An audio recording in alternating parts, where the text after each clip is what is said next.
자, 오늘도 그 창세기 41장의 말씀을 계속 이어서 살펴볼 것인데요. 우리가 지난주까지 요셉이 그 꿈의 해석에 대해서 이제 이렇게 다 살펴봤고, 오늘은 이제 그런 어떤 그 꿈의 해석을 통해서 바로가 그 요셉을 좋게 여겨서 이렇게 애굽의 총리로 이렇게 등극을 시키는 그런 말씀에 대해서 살펴보려고 그러는데요. 자, 우선 그 등극하는 과정에 대해서 살펴보면 우선은 그 요셉을 그 꿈의 해석과 근거하는 내용 이런 걸 통해서 하나님의 영에 감동된 그 명철과 총명한 사람으로 이렇게 바로가 이렇게 요셉을 볼 때 그렇게 보였다라는 거예요. 그러면 바로라는 사람은 하나님을 알지를 못하는 사람인데도 불구하고 어떻게 이런 요셉의 어떤 그런 꿈 해석과 그는 조치사항 이런 것들을 보고 그렇게 여겼을까 하는 것들에 대해서 좀 살펴보면 좋겠습니다. 그리고 두 번째는 이제 요셉이 총리로 삼으면서 그 통치권을 이렇게 부여하면서 그 이제 외적으로도 그 총리에 걸맞는 그런 풍모를 이렇게 갖추어서 통치권을 이렇게 행사하도록 이렇게 해줍니다. 근데 이제 이런 것이 참 그 어떤 어 총리로서의 그 어떤 자리에 걸맞는 그런 어떤 풍모가 요구되는 게 있죠. 그래서 그런 것들이 우리가 실질적으로 교회 생활에서 뭐 이런 말씀을 공급하거나 뭐 이렇게 치리한다거나 할 때 그런 것들과 이렇게 연관시켜서 본다라면 우리는 또 이런 총리에 걸맞는 모습이 어떤 모습이었을까 이런 것들도 한번 생각해 보면 좋겠습니다.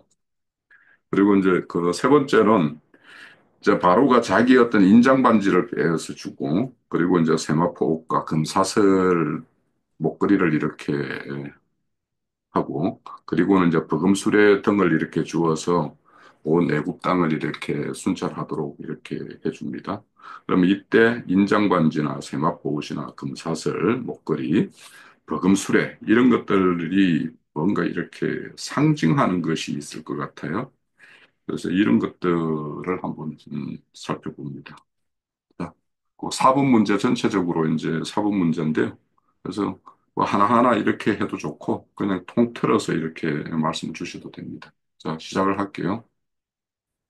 자치자리가 휑합니다. 자, 바로가 4번 문제 보겠습니다.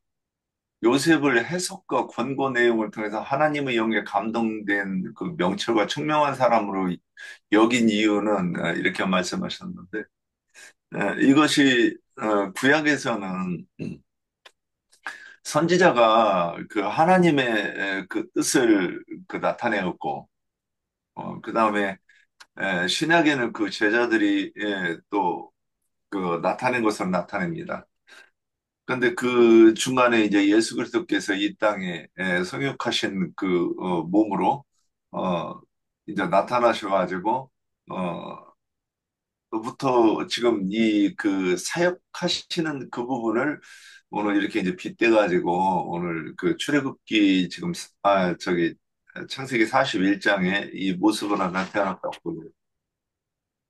근데 감옥에서 나온 그 요셉이 등장할 수밖에 없는 그 환경은 무엇인가? 요셉의 꿈을 누구도 그 애굽의 술객과 박수들이 풀려고 했을 때 풀 수가 없었어요. 그러니까 그러면 이제 그걸 풀었는데 요셉도 그렇죠. 내가 그 사람이니까 나를 쓰면 됩니다. 이렇게 안 하죠. 그래서 누군가 지혜와 명철이 뛰어난 사람 하나 불러가지고 세워가지고 어, 잘 경영을 하면 이 흉년을 이길 수 있겠습니다. 그렇게 말하는데 그 바로가 그 말을 들을 때 뭐 이미 그 답은 정해져 있죠. 그 또 누구를 그 어디 가서 누구를 그 불러올 것이 아니라 이미 하나님의 경륜이 앞으로 어떻게 펼쳐질 것을 알고 딱 이렇게 말을 하는 그 사람 외에 이런 지혜를 어떻게 통달할 수 있겠는가? 그래서 그 요셉을 총명한 사람으로 여길 수밖에 없었겠죠. 그 남은 그 총리로 삼으면서 통치권자의 외적 풍물을 갖추어 통치권 행사도록 하는 것이 보여주는 것은 그래서 그 통치권의 외적인 풍무가 다본에 뭐 인장반지, 세마포 옷, 금 사슬, 목걸이, 버금수레 등으로 이렇게 이제 상징되었다고 이 두 문제가 같은 문제라고 보입니다. 근데 먼저 이제 나번에 요셉의 영광은 그러니까 우리 성경에서는 영광 그랬는데 영광이 뭔가 그러니까 어, 빛이 있으라 하셨으면 그 빛이 땅에 비춰가지고 그 땅이 어둠이 물러가는 것을 나타낼 때 그러면 그 빛이 비춤을 지금 가지고 얘기하는데 하나님의 영이 그 빛비춤을 입어가지고 그 세상의 어두움을 밝히는 그 실제는 뭐냐면 인자 예수께서 오셔가지고 이 땅에서 율법과 선지자를 폐하러 온 것이 아니라 율법을 온전하게 하러 온 그 말씀으로 이렇게 가르치시는 것이 결국은 하나님의 영광을 나타내는 것이죠. 그래서 요한복음 1장 14절에 말씀이 육신이 되어 우리 가운데 거하시며 우리가 그 영광을 보니 아버지의 독생자의 영광이요 은혜와 진리가 충만하더라. 그래서 그분이 왔을 때도 그분을 알아보는 사람은 열두 제자들 뿐이었고 다른 사람들은 그분이 예수인 줄을 몰랐어요. 그래서 도둑같이 오시는 그 영을 보는 자들에게 영화롭게 보일 듯 보이지만 성령을 받은 자만이 오늘 내용도 이 알아들을 것이며 도둑같이 오시는 성령이 누구에게 임하여 있는지 성령을 받은 자만이 또 알 수 있죠. 그래서 우리는 그 누군가가 이렇게 말하는 것을 들어보면 내 위에 있는 사람은 그 사람이 얼마나 밝은지 잘 측량이 안 돼요. 근데 나보다 좀 어둡거나 그런 사람들을 이렇게 보면 잘 보여요. 왜 그러냐? 내가 지나왔던 그 단계이기 때문에 그렇지 않을까? 이런 생각을 해봅니다. 그래서 그러면 사람들에게 그것이 인식이 되려고 하면 그 모습이 보여야 되죠. 영광의 모습이. 그래서 이제 여기서 인장 반지 그러면 반지는 명령을 조서를 내리고 그 도장을 찍으면 뭐야 그 임금의 조서가 완성이 되죠. 그 도장을 찍지 않은 왕의 명령은 그거는 권위가 없고 아무도 그 명령을 귀담아 듣지 않겠죠. 그래서 그 인장 반지는 권세와 능력을 나타낸다고 이렇게 보이는데 그러면 다른 것도 이게 마찬가지죠. 세마포 옷은 계시록에서는 성도의 옳은 행실 그랬는데 인자 예수께서는 내가 곧 길이요 진리요 생명이라고 그렇게 말씀하셨는데 그분이 늘 그 입을 열어서 말씀하시면 진리의 말씀을 하는데 그 의의 옷이라고 하는 것은 그분의 교훈 가르침을 이래 나타낸다고 보입니다. 근데 이 금사슬도 같은 의미라고 저기 되는 거예요. 그 정금이라고 하는 것은 그러니까 하나님의 신성을 나타내죠. 그런데 내가 그 진리요 그랬는데 그 진리가 그러니까 그 생명의 수를 나타낸다고 그러나 나영재님은 그렇게 표현했던데 좀 어렵습니다. 그러니까 아가서에 보면 그 술람미 여인의 목에 그 묘사할 때 금사슬 목걸이로 이렇게 표현이 돼 있어요. 그 여인의 아름다운 것은 뭐 여러 가지로 표현해야 되지만 금사슬 목걸이가 걸려 있다 그렇게 돼 있었습니다. 이것은 뭐냐면 우리가 성경 말씀을 이렇게 그 애굽이 요셉이 지금 그 꿈을 푼 것처럼 우리가 성경을 읽고 하나님의 의도대로 이렇게 풀어서 누군가를 이게 복음을 전하는 것을 보면 우리가 하나님의 영광을 느끼잖아요. 그러니까 그 말씀의 그 진리로 그 아름답게 장식된 그 목을 나타내는데 그 또한 하나님의 영광의 다른 표현이죠. 어저께 니나 자매님께서 우리가 그 나영재님이 하는 그 부분이 잘 이해가 안 되셨던 모양이에요. 그런데 에, 여기서도 하나님의 영광을 나타내는 그 표현이 인장반지로도 표현이 되고 그 세마포 옷으로도 표현되고 금 사슬 목걸이로도 표현되고 이제 그 이 복음 수레로 이렇게 이제 설명을 해야 되는데 그러면 복음 수레에 대해서 얘기를 하자 보면 왕이 이 그 행차할 때 타는 수레가 이제 왕의 수레지요. 그 제가 버금 수레라고 하는 것은 왕의 수레와 버금가는 그 수레라고 저는 이렇게 이해를 하는데 맞나 모르겠어요. 그런데 그 왕의 수레 그러니까 이 자세히 보지 않으면 분별이 안 될 정도로 왕의 번위와 그 영광을 나타내는 그 수레를 타고 다닌다 그런 거예요. 그러면 그 수레가 어떻게 실제로 실현이 되느냐?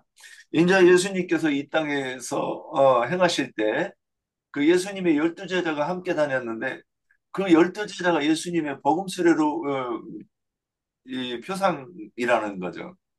그래서 예수님이 어, 메시아이고 그리스도임을 알아보는 자들이 옹위에서 같이 다니는 그 모습을 이렇게 표현했다고 보이고 두 번째는 이제 그 영이 그 수레를 타고 올 때는 어떻게 타고 오는가.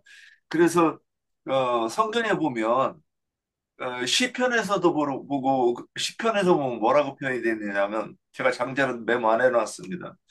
하나님께서 어, 바람 날개를 타고 구름 수레를 타신다 이렇게 돼 있습니다. 그럼 여기서 바람 날개는 불을 상징하고 구름 날개는 그 마태복음 끝에서 보면 마태복음 끝인가요? 그 예수님이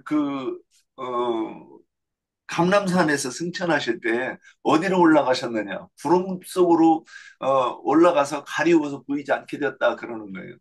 그러면 그 구름이 뭐냐면 구약에 온전히 된 의인의 영들이라고 이렇게 표현이 돼 있어요. 그래서 그들이 올 때 어떻게 왔느냐?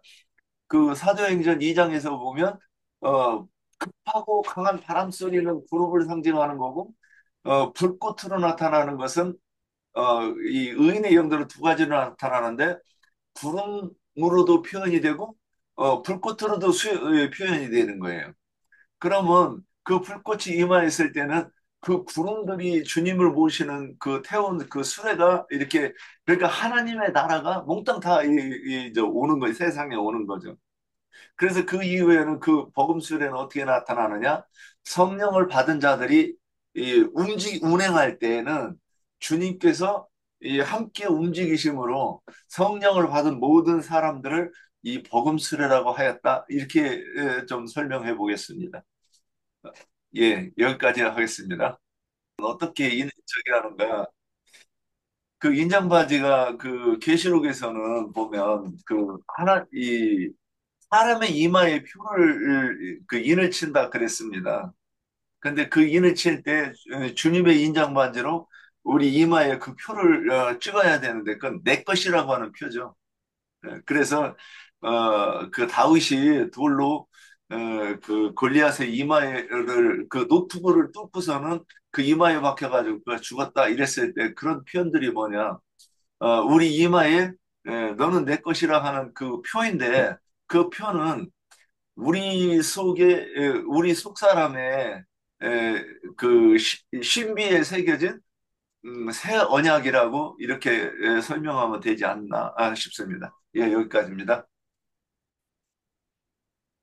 앞서서 우리 형제님이 자세하게 여러 가지 설명을 주셔가지고, 제가 뭐 더 붙일 게 있을까 싶기도 한데, 우선 이제 요셉의 해석과 근거의 어떤 내용을 통해서 하나님의 영에 감동된 그런 것처럼 이렇게 보였다라는 거죠. 그런 어떤 판단이 되었다라는 거예요. 바로 얘기해도. 그러면 하나님의 영에 감동되었다라면 그것을 알려면 바로도 그때 하나님의 어떤 영감이 이렇게 작동이 돼야지 이제 알 수 있는 거겠죠. 그래서 이제 결국에는 하나님이 요셉을 바로의 어떤 애굽의 어떤 총리로 세우고자 하는 어떤 그런 의도를 가지고 지금 일을 하시는 거니까 요셉에게도 당연히 감동을 줘서 하나님의 어떤 어, 어, 그런 해석된 말씀 또 지혜로움 하늘의 어떤 지혜로 이렇게 주시는 말씀을 이렇게 했겠죠.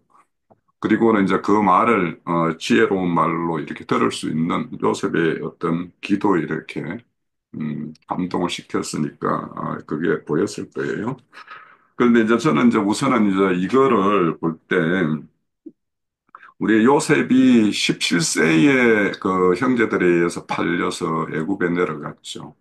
그러면 이렇게 총리로 될 때는 이제 30세였으니까 13년이라는 세월을 애국 땅에서 참 어째 보면 처음에는 형제들에 의해서 버림받은 어떤 그런 신세로 또 바로의 어떤 그런 그 시위대장 집에서는 또 이런 집을 섬기는 어떤 그런 자로 그리고는 이제 옥에서는 이제 간수장으로 뭐 여러 가지 어떤 그런 질고의 어떤 시간들을 13년이라는 어떤 세월을 겪으면서 어 에- 요셉은 어떤 섬김을 받는 자리보다는 섬기는 자리에서만 지금까지 이제 13년을 보냈으니까 그 13년의 어떤 세월 동안 요셉의 어떤 사람의 어떤 그 내면 세계가 어떻게 이렇게 하나님에 의해서 이렇게 양육되고 길들여지고 그렇게 했을까를 생각을 해보면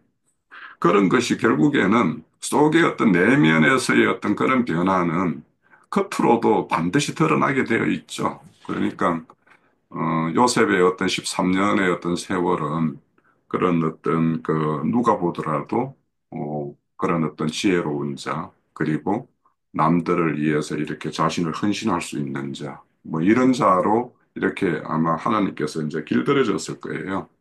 그래서 그거를 이제 그런 것들, 그러니까 내면의 어떤 그런 요셉을 이렇게 양육하고 변화시키고 성장시켰던 것, 그것이 이제 하나의 어떤 요셉이 겉으로 드러나는 것이 경건한 자의 어떤 모습이었을 거라는 생각이 들어요. 그래서 우리가 이제 어, 내면과 외면이 일치가 되지 않는 것 같은 경우에는 우리가 이제 그거를 뭐 외식이라고 이렇게 이야기하지만 내면이 하나님에 의해서 이렇게 잘 양육되어지고 그것이 이 외면까지 이렇게 그것이 풍겨 나오는 어떤 그런 것이 되었을 때 우리는 경건한 자라고 이야기를 해요. 그래서 경건한 자라는 것은 속이 하나님에 의해서 이렇게 채워지고 한 자.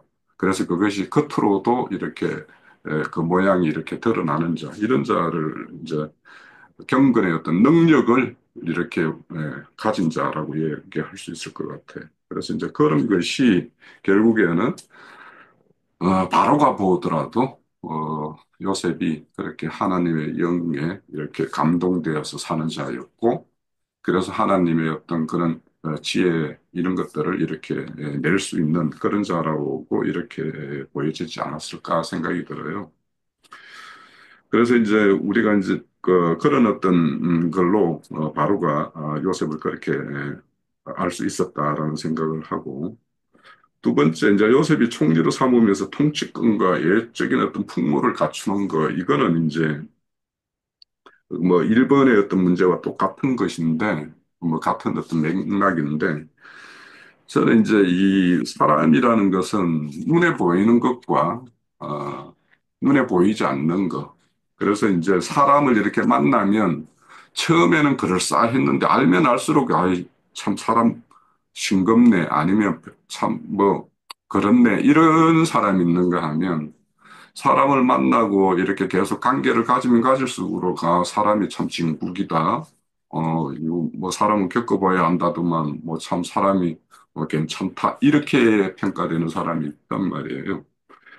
그래서 이제 우리가 그런 어떤 뭔가 이렇게 통치권이 이렇게 주어졌을 때 그, 그것을 이렇게 행사할 때 그것이 내면과 외면이 불일치되었을 때는 그 어떤, 어, 내면은 잘 돼 있는데 외면이 뭐 영 그렇다라고 하면 그거는 내면의 어떤 그런 온전함을 이렇게 손상시키는 어떤 그런 우를 범하는 경우가 될 것 같고. 그래서 이제 저는 이런 걸 보면서 우리가 하나님의 어떤 사람으로서 우리 어떤 내면의 어떤 그런 것도 잘 이렇게 갖추는 것도 중요하고 외면은 우리가 또 한면으로서는 절제하고 이렇게 어, 세밀한 어떤 그런 배려 뭐 이런 것들을 잘 생각해서 우리가 내면에 가지고 있는 것들을 손상시키지 않고 그대로 전달할 수 있는 통로가 되는 거는 내면과 외면 모든 것이 참 중요하다라는 생각이 들어요. 그래서 그런 것들을 좀 저는 생각을 해봤기 때문에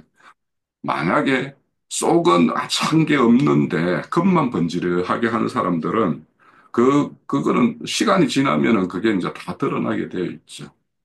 드러나게 되어 있고, 이제 속이 꽉 차 있고 그런 것들은 또 시간이 지나면 그 사람의 어떤 내면의 어떤 그런 것들이 또 이렇게 드러나는 것이 있기는 한데, 그런데 이제 우리가 이제 큰 자리, 총리라는 자리, 뭐 이런 어떤 아주 그 치리하는 자리, 이런 거는 사실은 연습하는 자리가 아니거든요.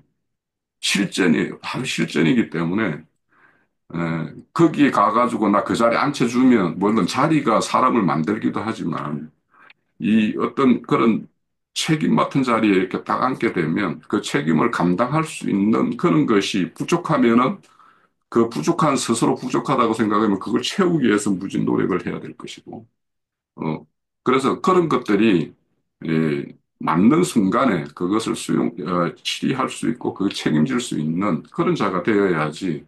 오늘날 이제 전 최근에 우리 국내에 있는 것들을 보면서 뭐, 대통령이 취임하면은 뭐, 이렇게 일정 기간 뭐, 이런 거 왜 허문인 기간이 있죠. 그런 게 있기는 있어요. 그렇지만, 아, 처음 해보는 대통령인데 잘 할 수 있도록 기다려주기도 하고, 뭐, 뭐, 이렇게라고 이야기하는데 대통령 자리나 이런 자리는 연습하는 자리가 아니거든요. 사실은. 그래서 이제 또 이 사람이 또 이런 게 있어요. 실력이 있는 사람은 자기가 이렇게 사람을 쓸 때 실력 있는 자를 찾아서 쓰는데, 그러니까 S급은 S급을 찾아서 쓰는데, A급도 A급을 찾아서 쓰는데, B급 정도 되면 자기 사람을 쓸 때 C급, D급을 쓴다라는 거예요. 왜냐하면, 그래야지 자기가 이 사람들을 좀 조물락거릴 수가 있으니까. 그렇기 때문에 이제 우리가 이런 어떤 자리라는 것과 그 사람이 어떤 갖춰야 될 것, 이런 것들을 우리가 잘 이렇게 생각해 보면 우리 각자가 뭔가 이렇게 맡은 바가 있으면 그거에 대해서 어떤 책임, 이런 것들도 생각해 보고 또 내가 맡은 자리에서 내가 어떤 그 거리 뭐 이런 것들을 손상시키지 않기 위해서 우리가 뭔가 이렇게 절제해야 될 거, 갖춰야 될 거 이런 것들을 한번 생각해 볼 필요가 있겠다라는 생각을 했고요.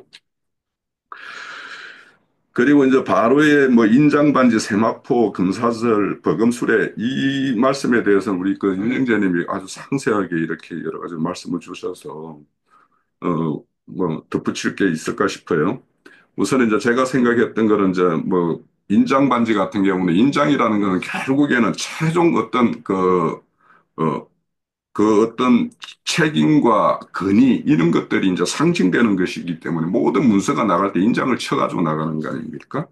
그래서 그런 것이고 또 이제 형제님 말씀대로 어떤 이 사람은 나의 속한 자다라고 하는 나의 어떤 모든 것을 나의 어떤 대리자다라는 걸 이렇게 상징하기 위해서 이렇게 인장반지를 어떻게 주는 것이고 이거는 모르드게 같은 경우도 그 이제 그 조서를 이렇게 딱 그 유대인을 이제 하만이 다 유대인을 다 이렇게 죽이려고 하는 조서가 이렇게 딱 나갔을 때 이제 모르드게가 이제 그 왕의 어떤 인장을 받아가지고 그 모든 것을 이렇게 유대인을 다 이렇게 방면하라고 하는 그런 조서를 이제 바로 이제 파발로 이렇게 띄워서 그렇게 하만의 어떤 조서를 이렇게 폐기시키고 오히려 유대인들이 이제 온전히 이렇게 보호할 수 있는 어떤 그런 것이 이렇게 되는 것 이런 것들도 실질적으로 거기에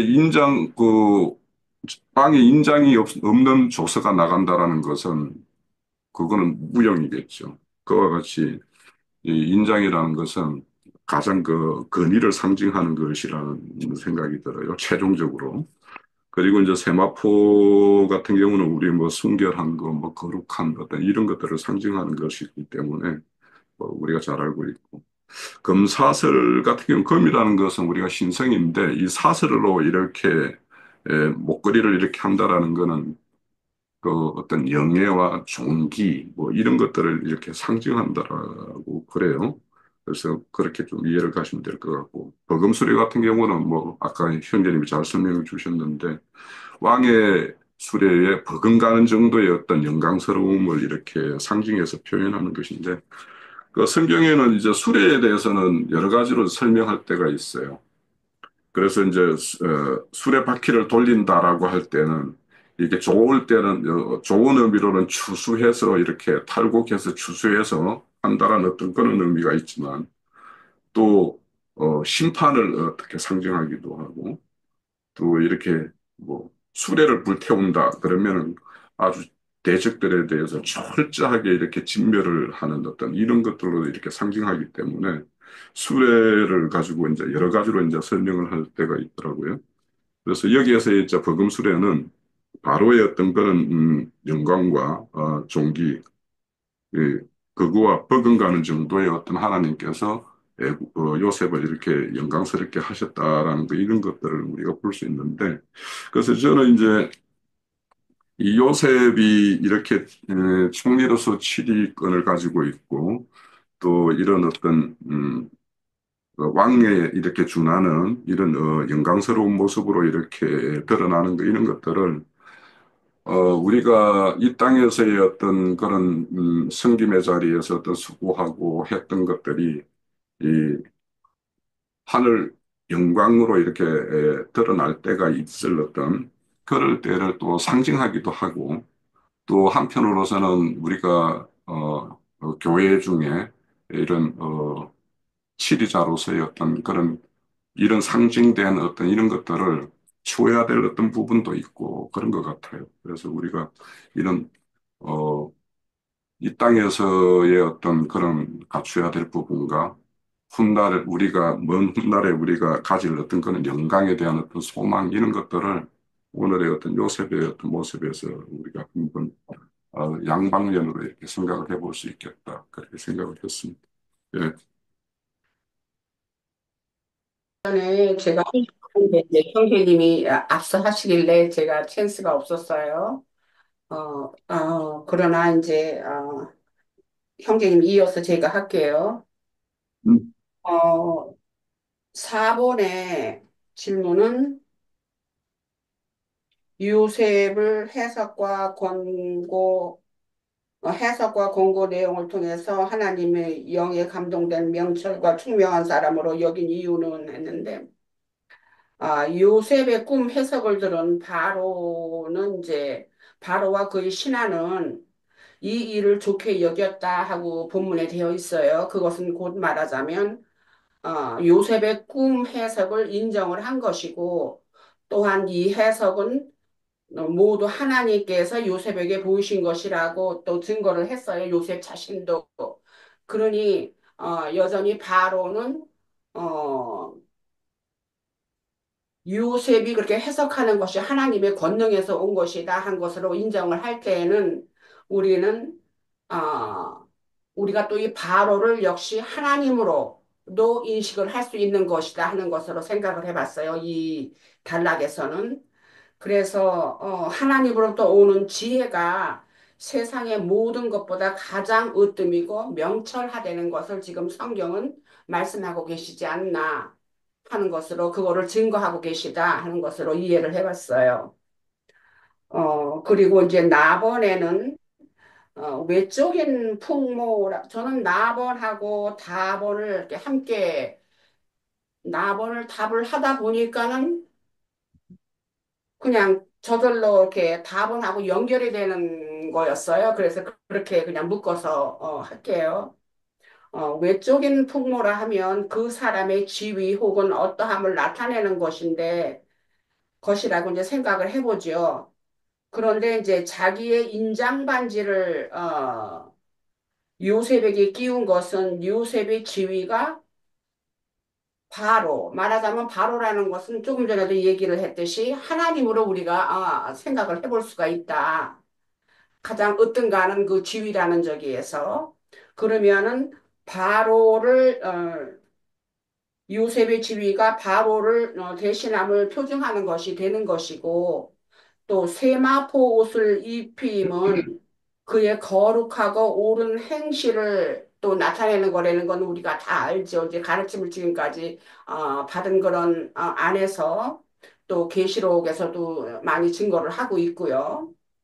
또 금사슬을 목에 걸은 것은 신성에 아까 다들 신성이 충만함이라고 한 것처럼 저 역시 목에 걸었다 했기 때문에 신성의 충만함이 어, 그와 함께하는 상징화 말하자면 생명화되어 있는 그런 어떠한 형상을 우리가 생각을 할 수 있지 않을까 하는 생각이 되어지고 버금 수레에 그를 태움은 버금이라고 하는 것을 또 이렇게 찾아보니까는 그것이 두 번째 지위라는 그런 또 의미도 있어요. 그래서 저는 그래서 버금의 뜻은 두 번째 지위라는 것을 상징을 하니까 그는 하나님의 아들의 지위, 곧 예수님을 상징하는 것이다 하는 것으로 생각을 했고요. 그리고 엎드리라고 했다고 하는 것에 있어서는 예수님이 예루살렘 성을 입성하실 때에 나귀를 타고 입성하실 때 많은 백성들이 길에서 엎드려서 호산나 하면서 환영을 한 그 광경이 생각이 났어요. 그래서 왕 중의 왕이심을 보여주는 통치권을 상징을 한다 하는 것으로 이해를 해봤습니다. 그래서 또 그럼과 동시에 그 말씀, 그 골로새서 말씀에 있는 2장 9절 10절을 보면 예수 그리스도 안에는 신성의 모든 충만이 육체로 거하시고 너희도 그 안에서 충만하여졌으니 그는 모든 통치자와 권세의 머리시라 하는 그 말씀을 또 다시 상기하게 되었어요. 네, 여기까지 하겠습니다. 네. 그리고 이제 저도 그 요셉의 그런 어떤 그 바로의 인장을 끼고 뭐 세마포 이런 것들이 이 땅에서 어떤 그리스도의 어떤 신성과 인성을 덧입은 어떤 속사람의 어떤 영화로움의 어떤 한 측면과 그리고 이제 마지막 나팔소리의 첫째 부활에 참여할 자들이 영화로운 어떤 몸을 덧입는 것 이런 것들을 이제 상징해서 이렇게 보여주는 어떤 한 면이 있는 것 같아요. 그래서 이제 그런 어떤 한 면이 있는가 하면 우리가 이제 그 하늘에 감직된 어떤 기업을 받을 그런 어떤 제사장으로서의 어떤 직무를 수행을 할 때, 그런 수행하는데 우리의 어떤 그 갖추어야 될 어떤 모습들도 이와 같아야 된다라는 것. 그래서 우리는 거기 그 계시록 21장에 보면 그 이기는 자들이 그 하늘의 기업을 상징하는 것이 뭐냐면 샘들을 이렇게 마실 샘들을 이렇게 기업으로 이렇게 설명을 해요.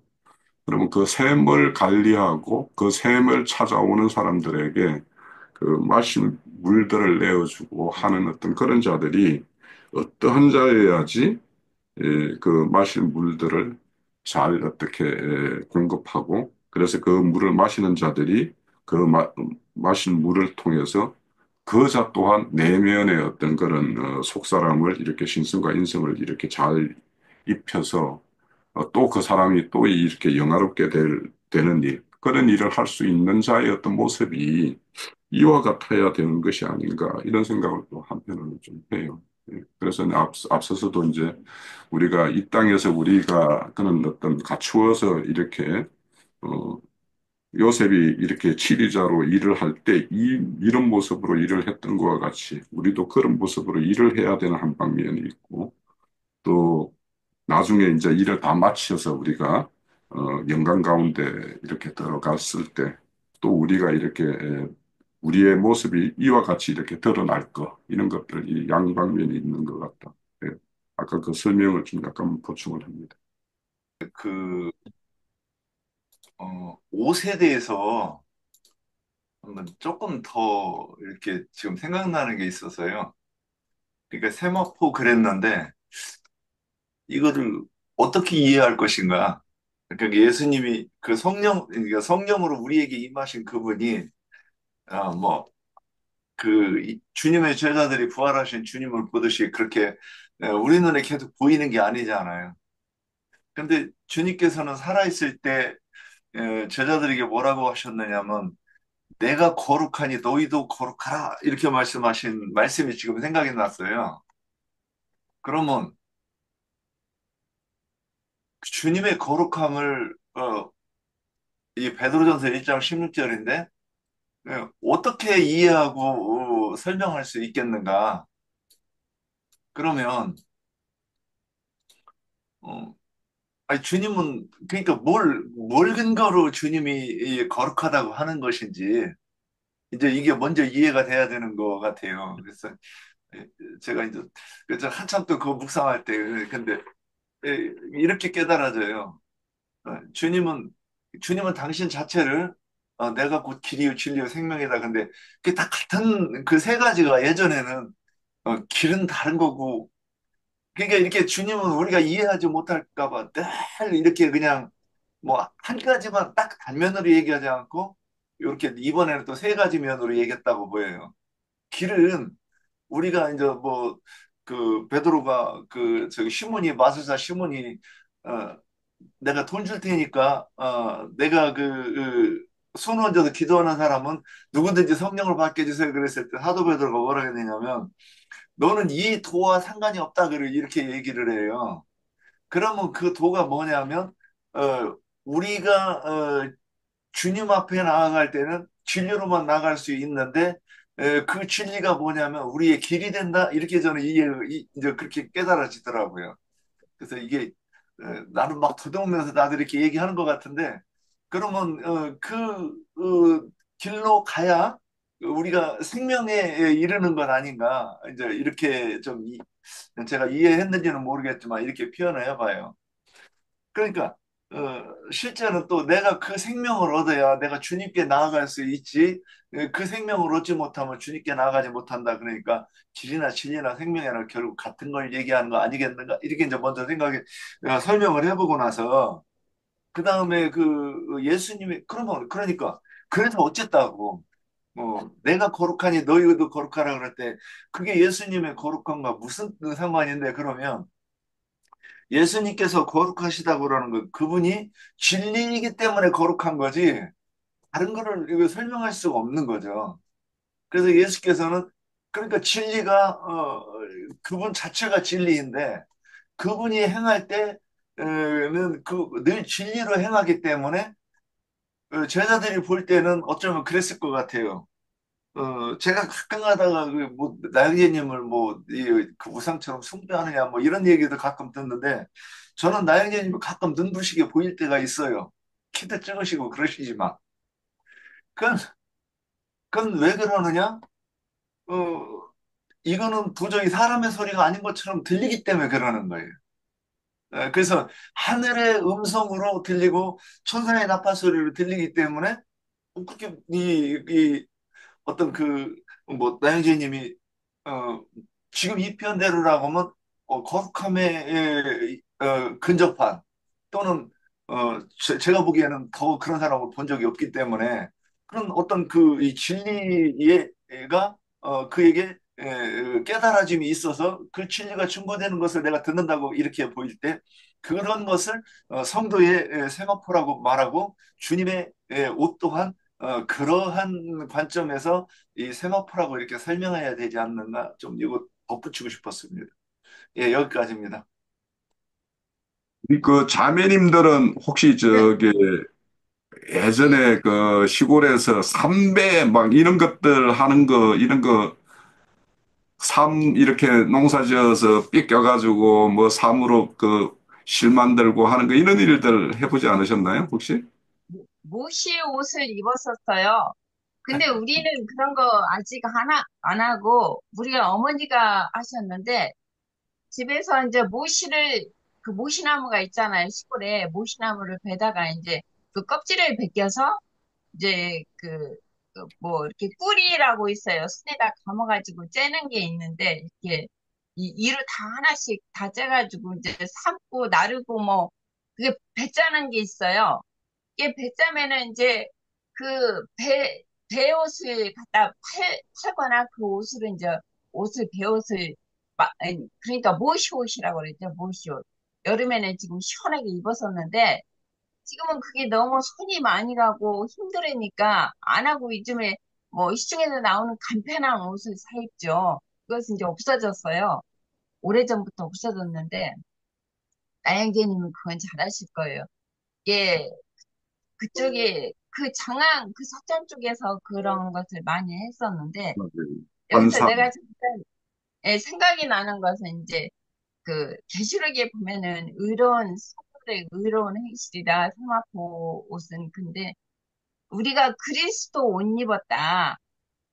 그리스도 옷 입는 것은 그리스도의 성품과 인격으로 그 이 사람이 인격으로 그리스도의 성품과 인격으로 바꿔지는 것이잖아요. 그것을 이제 혼의 본을 이루는 것이 이제 그리스도로 옷 입었다고 하는데 그게 느껴져 가지고 잠깐 했습니다. 네, 제가 조금 예, 할게요. 그, 넌 내 집을 다스리라. 그리고 너보다 높은 것은 내 왕자뿐이라 했던 그 말씀이 제가 좀 눈에 들어오고요. 일단 좀, 저기, 마태복음 28장, 18절을 좀 제가 읽어볼게요. 예수께서 나와 말씀하여 이르시되, 하늘과 땅의 모든 권세를 내게 주셨으니, 그러므로 너희는 가서 모든 민족을 제자로 삼아 아버지와 아들과 성령의 이름으로 세례를 베풀고 내가 너희에게 분부한 모든 것을 가르쳐 지키게 하라. 볼지어다 내가 세상 끝날까지 너희와 항상 함께 있으리라 하시니라. 이제 이 말씀이 좀 생각났어요.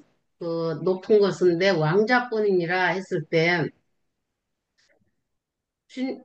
지금 요셉한테 다 다스리라고 지금 그 바로가 이제 자기 모든 권한을 준 거잖아요. 그렇기 때문에 애굽의 온 총리가 됐을 때는 지금 그 모든 것을 다 너한테 내가 다 맡겼다. 이제 마태복음 28장에 하늘과 땅의 모든 권세를 내게 주셨으니 했던 것은 이제 예수님이 받은 건데 여기서는 이제 예수님 예표로 이제 저는 그렇게 보여져서 그게 좀 느낌이 오고 그 42절에 자기의 인장 반지를 빼어 요셉의 손에 끼우고 그에게 세마포 옷을 입히고 금사슬에 목에 걸고 그 모든 것을 다 이제 저기 요셉한테 맡긴 거잖아요. 내가 너보다 높은 것은 내 왕자뿐이라 했던 거잖아요. 근데 저는 아까 그 버금수레가 이제 이렇게 뭘 찾아보면 둘째라고 하는데 저는 둘째기도 하겠지만 저는 주님이 지금 하나님이 바로는 그 이제 예를 들어서 하나님은 예수님 속에서 말씀으로 계시잖아요.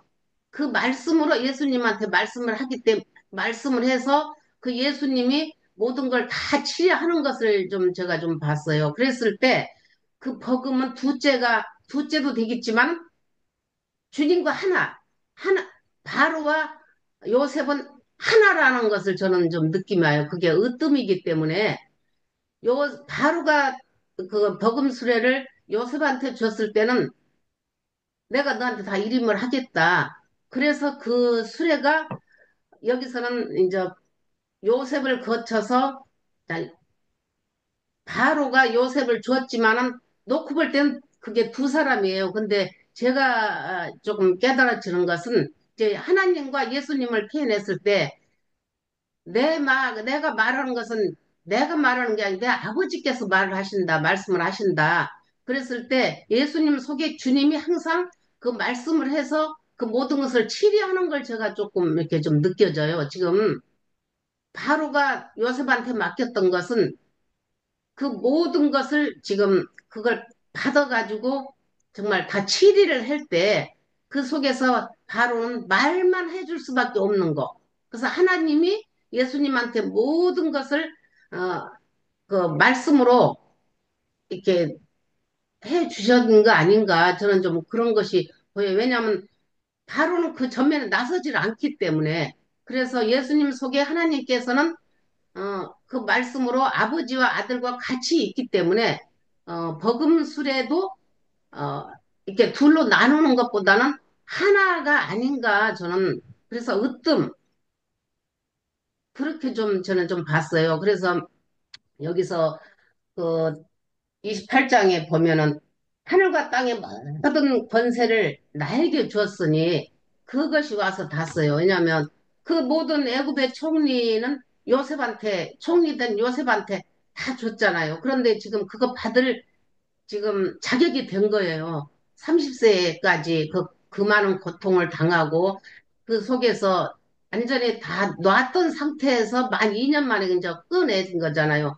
그러니까 다 내려놓은 상태였어요. 뭐 내가 이제 뭐살 저것도 생각도 안 해보고 그 모든 기대도 다 내려놨을 때 이제 주님은 우리한테 찾아오시는 걸 이제 여기 형제 자매님도 느낄 거예요. 이런 환경들을 통해서 내가 할 수 있다 할 때는 절대 주님이 찾아오시지 않는 걸 저는 이제 느껴져요. 그러나 나는 할 수 없다고 정말 낭떠러져서 손 놓고 밑에는 절벽이고 놓지 않으면 뭐 이걸 어떻게 사생 결단이 날 때 그 요셉이 다 정말 진짜 이제 아무 끈도 없고 희망도 없는 상황에 그 꿈을 통해서 이런 일들이 일어났잖아요. 꿈 때문에 이렇게 됐다고 꿈 때문에 이렇게 이런 것은 주님이 그걸로 이제 갚아주신다는 걸 저를 보면서 그 요셉이 그 많은 것들 환경을 겪고 이제는 그런 자격을 갖추어졌기 때문에 이제부터는 내가 너한테 이름을 해도 너는 해낼 수 있겠다.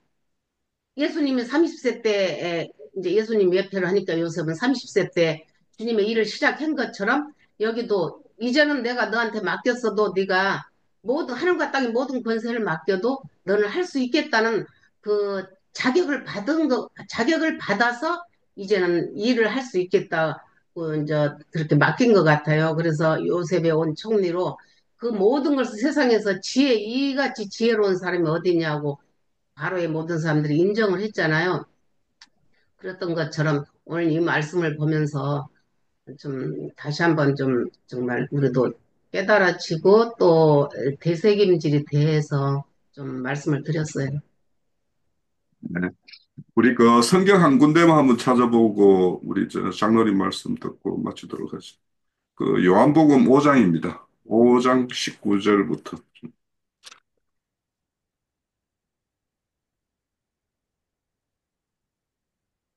5장 19절부터 제가 좀 읽어볼게요. 그러므로 예수께서 그들에게 이르시되 내가 진실로 진실로 너희에게 이르노니 아들이 아버지께서 하시는 일을 보지 않고는 아무것도 스스로 할 수 없나니 아버지께서 행하시는 그것을 아들도 그와 같이 행하느니라.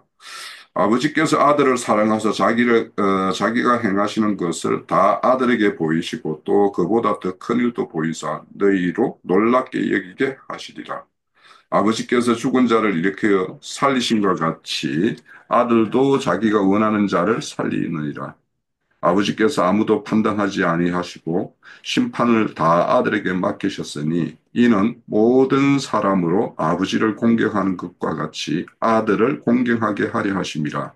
아들을 공경하지 아니하는 자는 그를 보내신 아버지도 공경하지 아니하느니라. 이렇게 요 말씀. 어, 지금 그 요셉에게 이런 바로가 모든 것들을 이임해서 이임 통치하는 어떤 그런 것들은 어, 금방 읽은 요한복음 요 말씀도 이제 기억이 나고 우리 창세기 1장에 보면 뭐 정복하라 다스리라 뭐 이런 말씀이 있죠.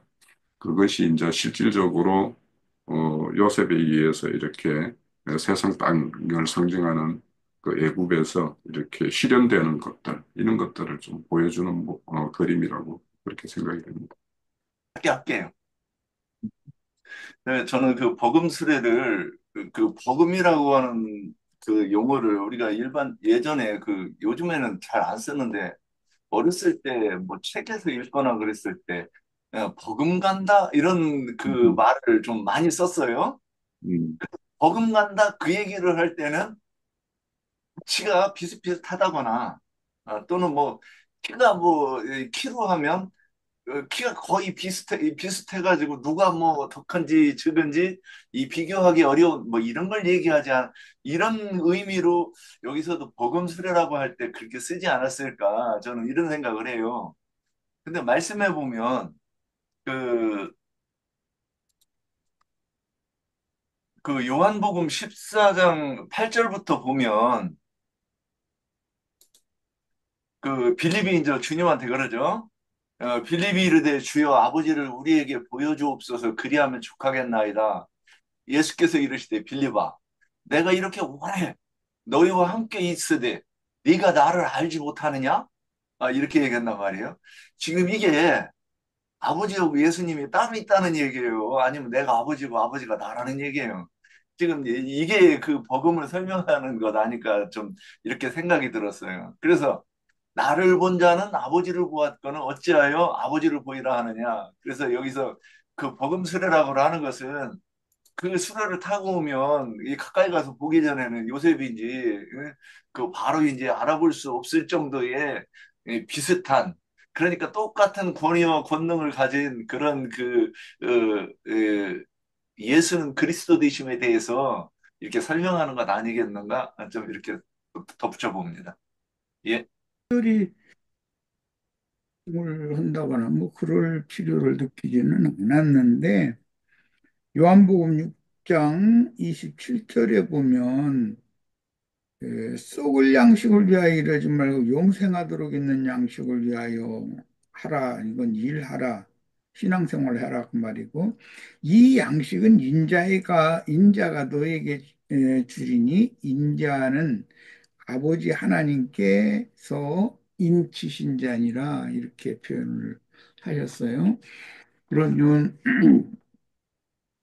아버지 하나님께서 예수 그리스도를 세상에 파송을 하실 때 최초의 사도가 예수님이니까 이제 세상에 영생하는 양식을 분배하는 사명을 맡겨서 보냈다. 이제 그런 것을 설명하느라고 이 말씀을 하셨어요. 오늘 애굽의 바로가 어, 요셉을 애굽 전역을 총리로 위임하는 게 내용이 우리가 나눈 말씀의 중심인데 속세에서는 그런 경우를 이제 에, 최고 권위자가 뭐 우리나라로 말하면 각 이제 부서나 또는 처나 청이나 이런 데 장이 되는 사람들, 군대에도 장군, 이제 준장 이상이 되는 사람의 그 진급 신고 이런 것을 받을 때 주는 그 이제 어, 임명장을 주는 형식을 말하는 건데 거기에는 반드시 어떤 사령이라고 그러죠. 사령장이라는 말 아마 다 들어보셨을 거예요. 말씀사자에다가 명령한다는 령자에다가 어떤 그 관인이 지킨 그 문서 이제 그런 뜻이죠. 사령장이라고 그러죠. 이제 그것을 받은 사람은 예를 들어서 뭐 무슨 외무부 장관의 그 임명장을 대통령께 받았으면 외무부라고 하는 곳에 그 임명장을 가지고 가서 제시를 하는 거죠. 또 뭐 예를 들어 검찰총장으로 어, 뭐 관세청장으로 어떤 청이나 뭐 무슨 처나 이런 국가의 중대 기관의 장으로 위임을 받으면 대통령한테 가서 공식 문서를 받아가지고 임기로 가서 그걸 제출을 해야 되는 거예요. 임- 예, 그리고 이제 지방에서는 예, 뭐 물론 최고의 권위자인 대통령부터 시작해서 도지사, 군수까지는 전부 국민의 그 의견을 들어서 그 사람이 당선이 된 사람이기 때문에 그 사람에게는 선거관리위원회 명의로 임명장을 주지요. 당선증이라는 걸 주지요. 그러면 그렇게 이제 우리나라는 민주공화국이기 때문에 국민들이 선거를 통해서 선출한 최고 책임자,